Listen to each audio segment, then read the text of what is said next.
Good candidate for, what's that? Oh yeah, this is the good candidate for facelift.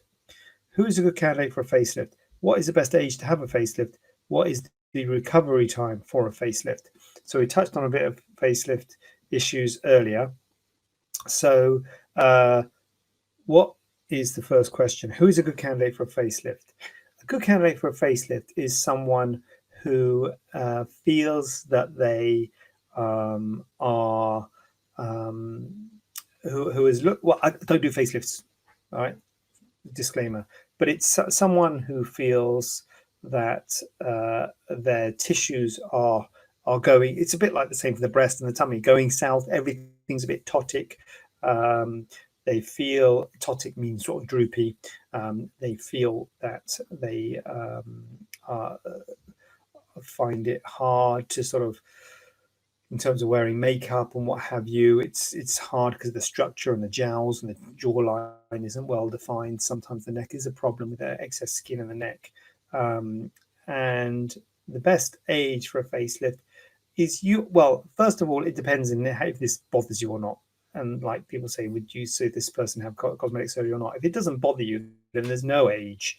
But it would probably be sort of 50s, 60s would be the sort of age you'd be thinking of someone in terms of a facelift. Now, having said that, let me roll back a bit. There's different types of facelift, you see, and there's a spectrum in terms of what, you go right from sort of non-surgical stuff, which shouldn't really be called a facelift, but sometimes people call it non-surgical facelifts and stuff, up to a full facelift.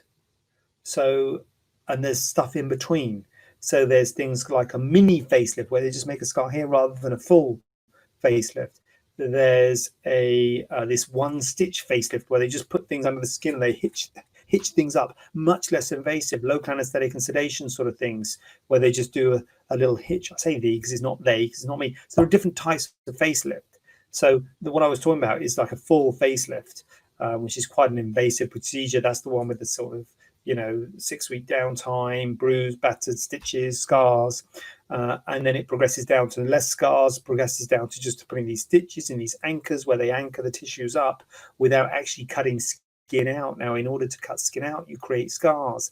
So there are types of facelift if there isn't a huge amount of excess skin where you can just anchor the tissues up without actually cutting any skin out and therefore not leaving any significant scarring. So the problem is it's less of a lift because you're not cutting any stitch out. So it's always a balance. Less of a lift, less scarring, less downtime. More of a lift, more downtime, more scarring.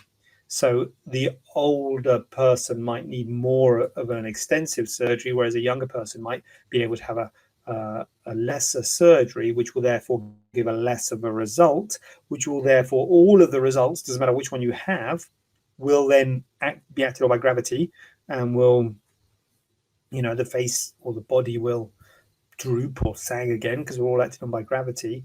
But obviously, the bigger the result, the longer it takes to recur than the smaller results. So you got to do the balance, because you might say, I don't want downtime, I don't want scars. Okay, we'll have the smaller one, but you might need something done again sooner than if you'd had the bigger one. So it might be a false economy, might not. So the age would vary on how extensive a lift you have. Is that all right?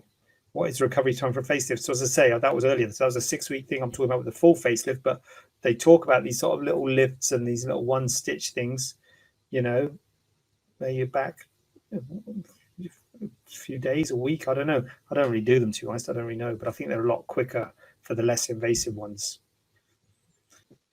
Olivia may consider a one stitch facelift. Okay, there you go, Olivia. I've sold the one stitch facelift. Good.